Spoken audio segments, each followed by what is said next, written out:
എസ്കൻ, very good morning. Party അംഗത്വം പുതുക്കുന്നില്ല എന്ന G സുധാകരന്റെ ഫേസ്ബുക്ക് പോസ്റ്റ് അത് ഇന്ന് പുറത്തു വന്നിട്ട് ഏകദേശം 6 ദിവസം പിന്നിടുകയാണ്. ആ പോസ്റ്റ് വന്നതിന് പിന്നാലെ party general secretary M A baby, സംസ്ഥാന സെക്രട്ടറി എം വി ഗോവിന്ദൻ, ജില്ലാ സെക്രട്ടറി ആർ നാസർ, കേന്ദ്ര കമ്മിറ്റി അംഗം സി എസ് സുജാത തുടങ്ങി പാർട്ടിയുടെ എല്ലാ നേതൃത്വവും ജി സുധാകരനെ നേരിലും ഫോണിലുമൊക്കെ വിളിച്ച് സംസാരിച്ചിരുന്നു. പക്ഷേ ആ അനുനയത്തിലൊന്നും വഴങ്ങാൻ ജി സുധാകരൻ തയ്യാറായിട്ടില്ല. ഈ അവസാന നിമിഷത്തിലും നിലപാടിൽ യാതൊരു മാറ്റവുമില്ലാതെ ജി സുധാകരൻ മുന്നോട്ട് പോവുകയാണ്. പാർട്ടി അംഗത്വം പുതുക്കുന്നില്ല എന്ന നിലപാട് അദ്ദേഹത്തിന്റെ ഒരു കൃത്യമായ നിലപാട് പ്രഖ്യാപനമായി മാത്രമാണ്, അല്ലെങ്കിൽ നിർണായകമായ നിലപാട് പ്രഖ്യാപനമായാണ് പാർട്ടി കാണുന്നത്. അതിനിടെയാണ് കോൺഗ്രസ് ചർച്ചകൾ സജീവമാക്കിയിരിക്കുന്നത്. അമ്പലപ്പുഴ സീറ്റ് ഒഴിച്ചിട്ടാണ് നിലവിൽ ആലപ്പുഴ ജില്ലയിലെ കോൺഗ്രസിന്റെ സീറ്റ് ചർച്ചകൾ നടക്കുന്നത്.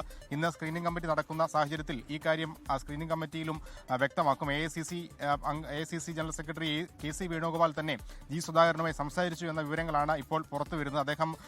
അദ്ദേഹം ഉൾപ്പെടെ കേരളത്തിലെ പ്രധാനപ്പെട്ട കോൺഗ്രസ് നേതാക്കൾ ജി സുധാകരനെ ഫോണിൽ വിളിച്ച് ഈ സ്ഥാനാർത്ഥിത്വമായ കാര്യങ്ങൾ നിരന്തരം സംസാരിച്ചിരുന്നു. ഇത് CPM ജില്ലാ നേതൃത്വം അറിഞ്ഞു. അത് സംസ്ഥാന കമ്മിറ്റിയിലേക്ക് കാര്യങ്ങൾ അറിയിക്കുകയും ചെയ്തിരുന്നു. അതിനൊക്കെ പിന്നാലെയാണ് യാതൊരു മനംമാറ്റവുമില്ലാത്ത ജി സുധാകരനുമായി ഇനി യാതൊരു അനുനയ ചർച്ചയും വേണ്ട എന്ന പാർട്ടിയുടെ തീരുമാനം. അദ്ദേഹം കോൺഗ്രസുമായി ചർച്ച നടത്തിയാൽ അത് അദ്ദേഹത്തിന്റെ തീരുമാനമല്ലേ, നമുക്കങ്ങനെ പിന്മാറ്റാൻ കഴിയും എന്നുള്ളതാണ് CPM ജില്ലാ സെക്രട്ടറി ആർ നാസർ ചോദിക്കുന്നത്. എന്തായാലും അമ്പലപ്പുഴയിൽ കണ്ണുവച്ചിരുന്ന കോൺഗ്രസ് നേതാക്കളായ എ ഷുക്കൂറിനോടും ഒപ്പം എം ലിജു അടക്കമുള്ള മറ്റ് നേതാക്കളോടും തൽക്കാലം മാറി നിൽക്കൂ, മറ്റ് സീറ്റുകൾ വേണമെങ്കിൽ പരിഗണിക്കാം എന്നുള്ള ഒരു നിർദ്ദേശമാണ് AICC KPCC ഒക്കെ നൽകിയിരിക്കുന്നത്.